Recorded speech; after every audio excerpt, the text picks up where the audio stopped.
They recently... The parishioners of St. John's the Evangelist have been doing what they can to help. Joining us is Jennifer Ehrlich from St. John's. Jen, I know this is an exciting time with the kickoff for your bicentennial, but tell us how the work of the parish continues in an effort to help bridge the gap. Our mission is to love God, love others, proclaim the good news, and make disciples. And to love others, we really must reach out to those in need. We have several efforts. We work with Our Daily Bread to provide casseroles each month. St. Elizabeth of Hungary is our sister parish down in Baltimore. They recently merged with St. Casimir. They have a food pantry that our parishioners contribute to. And we also do some work with the Hartford Homeless. St. Elizabeth of Hungary is our sister parish, and I would say about 30 years ago, the pantry was started by the parish to meet the needs of the folks who would knock on the doors of the rectory all hours of the day and night because they were hungry. About 7 or 8 years ago, a couple of our parishioners got really involved with the initiative, and about once a month, our parishioners will bring in about 250 bags of food.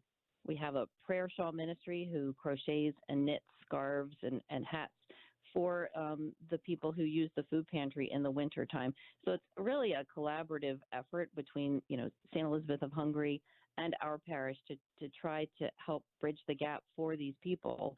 Many of them are working families. Many of them are, just struggling to make ends meet. They may have lost their job and just are having a little trouble putting food on the table that month. Jen, how has the pandemic affected the work of your parishioners? Well, actually, the good news is that, more than ever, people are donating food. I think the pandemic has brought to mind that there is need in the greater community. Now, tell us about the bicentennial kickoff, complete with Archbishop Laurie. Yeah, so just this past weekend, we kicked off our 200th year. He came out and we called it our Heritage Mass because we are the oldest Catholic parish in Baltimore County, established in 1822.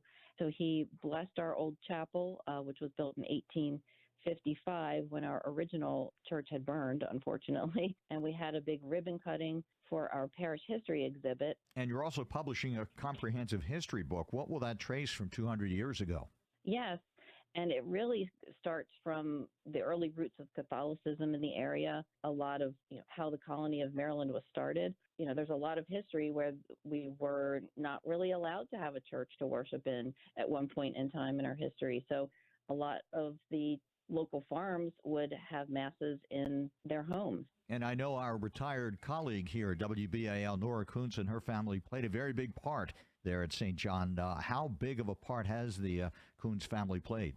Well, interestingly, the parish history exhibit that Archbishop Laurie cut the ribbon on, that's the Kuntz house. It was actually her husband's family's home growing up. Sounds like a very exciting time at St. John the Evangelist Catholic Church in Hydes, 200 years old, the oldest Catholic church in Baltimore County.